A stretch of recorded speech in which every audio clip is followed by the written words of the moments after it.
to maybe get the young lions in the LA dojo a little bit more experience. That was, I could see that because they're back wrestling on live events now out in the West Coast. But if they can do more television, that's always going to be beneficial for them. Work with more experienced guys, see what their production is like. That's what Excursion is all about. They're supposed to see the style of wrestling in the countries that they go to, and I think that AEW is a pretty good environment for showing exactly what an American television wrestling show is like. Sure. So I have some questions from some friends, but before we get to those, I want to ask you something that has been bounced around quite a bit. As someone who was there for the Monday Night Wars, there's a lot of talk on the internet wrestling community about a war between AEW and WWE and people taking sides. Do you feel that there is a war, or should there even be one? Because I feel like we're in a very special time, a renaissance where we have more access now to wrestling than we ever have. And it's so enjoyable and so wonderful. It's like, why pick? Let's just enjoy everything. You know? I think that it's made more of than it really is. I always look at friends of mine who are wrestling fans, but are not necessarily on the internet all day. What do they think? And I have friends of mine, they have 3 kids, 2 preteen girls and like a 9 or 10-year-old boy.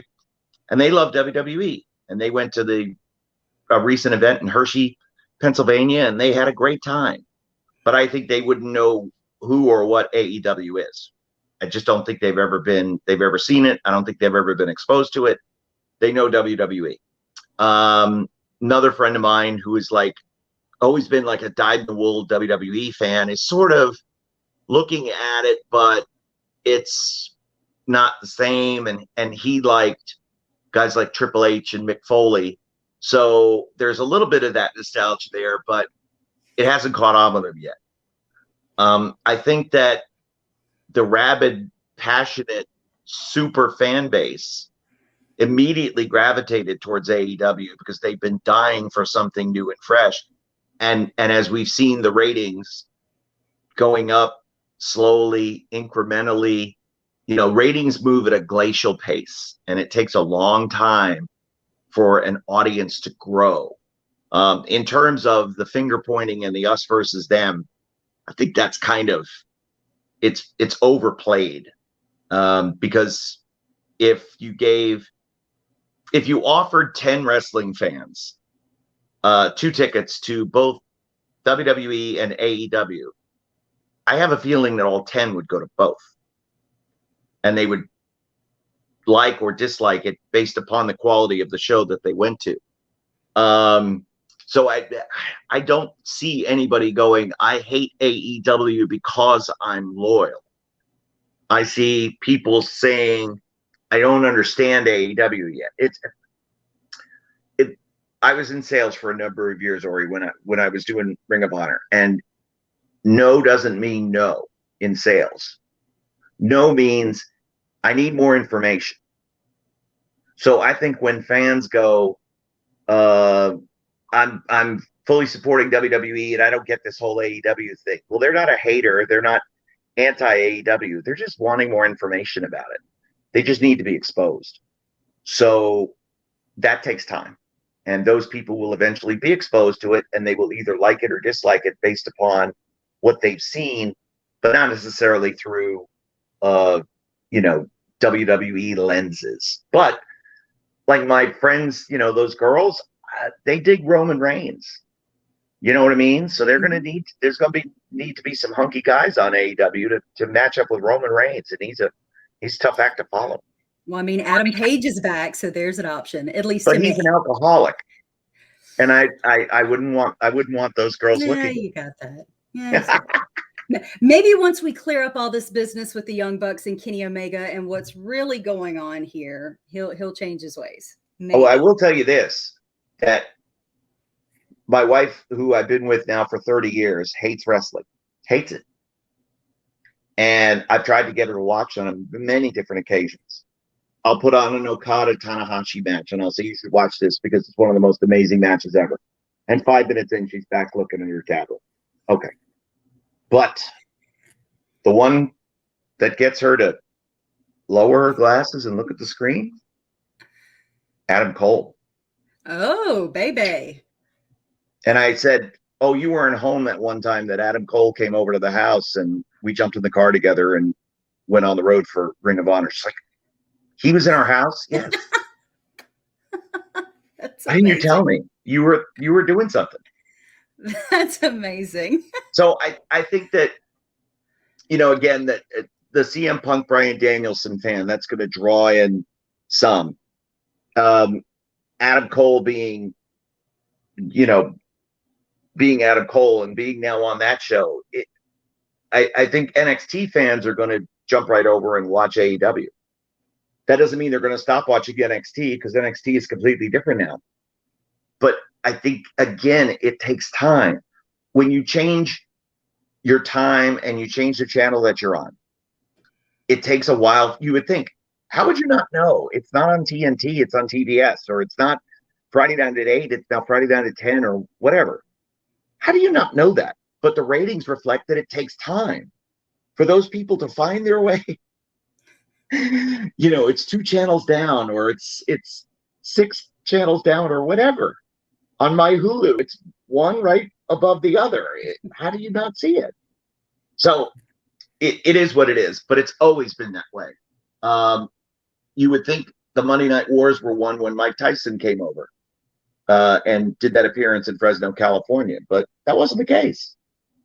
But that was one of the catalysts that led more people to watching it. So it takes time. Give it 6 months, give it a year, and we'll see where things are. And I have a feeling that some of this us versus them will stop. Here's hoping. So let's get some rapid fire questions from some of my friends over on the internet. First of all, I have a hello from Grey Wolf Raventhorn. He told me to. Hello, Grey Wolf. And then my friend Chris wanted to know, and I think I know the answer to this one already, is what is your go-to Japanese food while in Japan? McDonald's. Actually, I was about to say, like, I did my homework, and I remember hearing in something else that you didn't do Japanese food, and that's why I added the Japanese in there, but it's hamburgers. I love again, it's just a quick go-to. In terms of Japanese food, can't go wrong with an onigiri, which is a seaweed wrapped rice ball with usually I get tuna mayo, so that's always good. Love pepper lunch, which is, you know, a simple stir fry. Which you owe one to Chase Owens, from what I understand. Yeah, supposedly. And then he goes and gets steak and lobster, and takes a picture of it and sends it to me. This is after he missed lunch, so I called him. He didn't answer. I knocked on his door. He didn't answer. He was asleep. So then he goes out and gets steak and lobster and says, you could just pay me the money for this. I'm like, go to hell. I mean, first of all, you were 0-4. You win one miracle match against Tanahashi. You get freaking pepper lunch. And you even said it. I still can't even believe he won that match. That's the sleeper shock of the G1 so far. Yeah, it's one of the biggest upsets of all time. Remember a few years ago, Juice rolled up Kenny. And I think this maybe exceeds that because Juice just hadn't gotten the win yet, I think, but people liked it. I mean, it's pretty close. Chase hasn't had standout moments or opportunities, so now he's getting them, and he wrestled the perfect match. He did great. It's so amazing. Japanese food, it's pretty much I'll try anything, and a lot of times I don't know what it is, but like I can't even say it.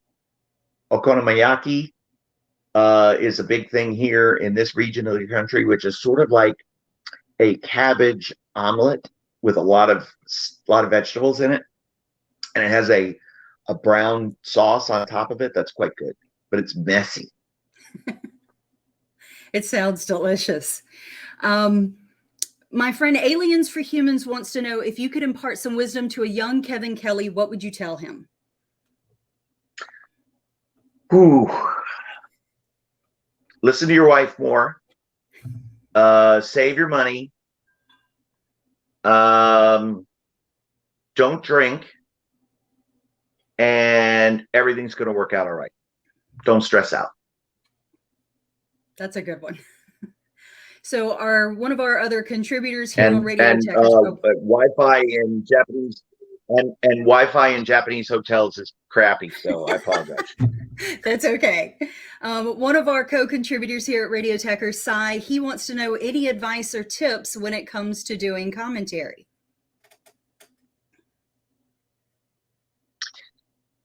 I've started doing a series on the WrestleLife.com where it started off as like an extension of the promo classes I was doing at seminars, but once COVID hit, couldn't go to schools anymore. So we started recording some and putting them up there. And then I was like, okay, I know that announcers need some guidance too, so let me see if I can help them. And I think the biggest thing is remember that it's television and not radio. So don't call the obvious all the time. Avoid the cliches. Everybody can do, I used to say this with ring announcers all the time. Everybody can do a Howard Finkel impression. But if Ori the Draw was the ring announcer, do an impression of you. So find your own sound, find your own style. Don't be a Jim Ross or a Lance Russell or a Vince McMahon or a Kevin Kelly. Be you and come up with your own voice. Put everybody over. That's your only job. Don't put yourself over. And if you realize that, then the wrestlers will like you and they will trust you, and you will be able to get a lot more from them to help you tell their story. That's awesome advice. And now I'm considering if I should be ring announcing for some reason. So last couple of questions. My friend Conrad Cushman wants to know, what's the biggest mistake you see commentary making that takes away from the commentary position? Announcers putting themselves over, and to the sacrifice and to the detriment of the product, whether it's cool catchphrases or little stuff. All of my stuff that I do on the regular is built around character development, of getting the finishes over, of getting certain aspects of their personality over, but never to get me over. And as a result, I've gotten over because of it. Don't try to be cute. Don't try to be witty. Don't try to be too cool for school. Understand that the audience wants you to narrate this match. They don't give two craps about you. An announcer has never sold a ticket. But boy, an announcer can be a real turnoff that can hinder the growth of a product. Yeah, I found, I was watching earlier Sonata versus Okada, and I was noticing, like, you don't really have, like, you have a catchphrase, but you don't. And it was like, I've noticed when somebody goes for a move and they get out of it and it's the, oh no, like, to me, that's the Kevin Kelly catchphrase. And it's great. I don't know why, but I love it. It's the oh no reaction. Yeah, it's a genuine reaction too, because I'm going along for the ride, and they work so hard to get to that point, to get to that moment. Tanahashi on the top, high fly. Oh no! Oh, it's just devastating. So that's what I'm there for. You know, like, hey, look, it's Honma. That's just funny, but it's before the bell rings. It's during an entrance, and it doesn't take away from anything. And I just try to sneak it in, which, and it, you know, it's Honma. He's not fighting for the world title, but just be consistent and tell their stories. So the last question I have for you is also from my friend Conrad. He wants to know, who is a future talent that you would like to see get a bigger role as we head into 2022? Well, John Schuyler is breaking out and doing some things on Impact. He is a star. I haven't watched a lot of Impact, and I noticed the difference when John Schuyler was on that show. And he and I are friends, and I've worked with him before.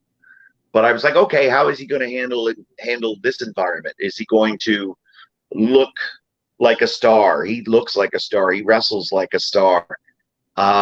He's going to be a star. I think in terms of New Japan, I would say, and this probably isn't going too far out on a limb, but I would say I think El Desperado is going to have a breakout, because after the G1 is the Best of Super Junior tournament. And he got so close last year. I think he's ready to break out.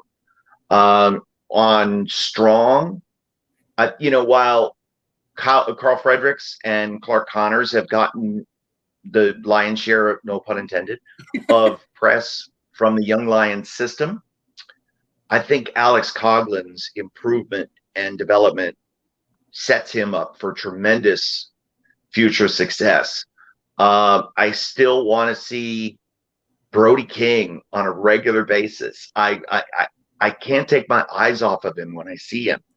He's such a beast of a man and is so intense, whether he's speaking or talking. Same with JR Kratos. He's another one that's like, wow, holy crap. And I would think that, like, if MJF doesn't own the entire wrestling industry in 20 years, it's because he chose not to. I think he will. I don't think he's going to be. He'll wrestle for as long as he wants to, but I think one day he'll wind up running things. He's brilliant, and he's only 24 or 5 now, so he's going to be amazing. Yeah, that's definitely some people to watch.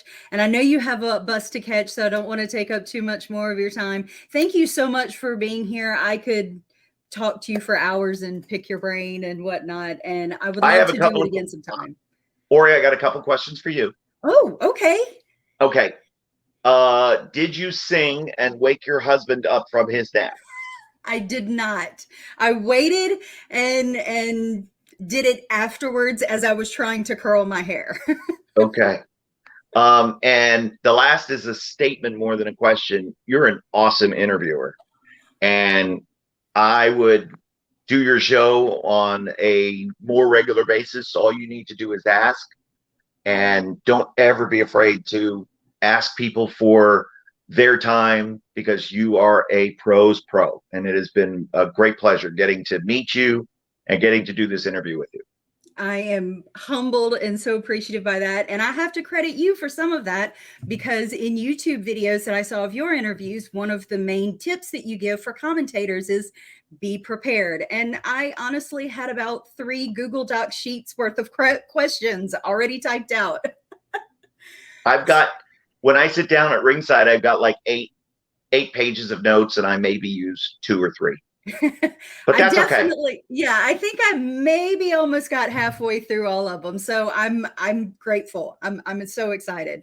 So, well, thank you so much for joining us, and catch A Change in Attitude on the Chairshot Radio Network on Monday evenings. You can also go to thechairshot.com, your home of sports, entertainment, and check out our daily shows there. Thank you so much, Kevin. You have a wonderful day.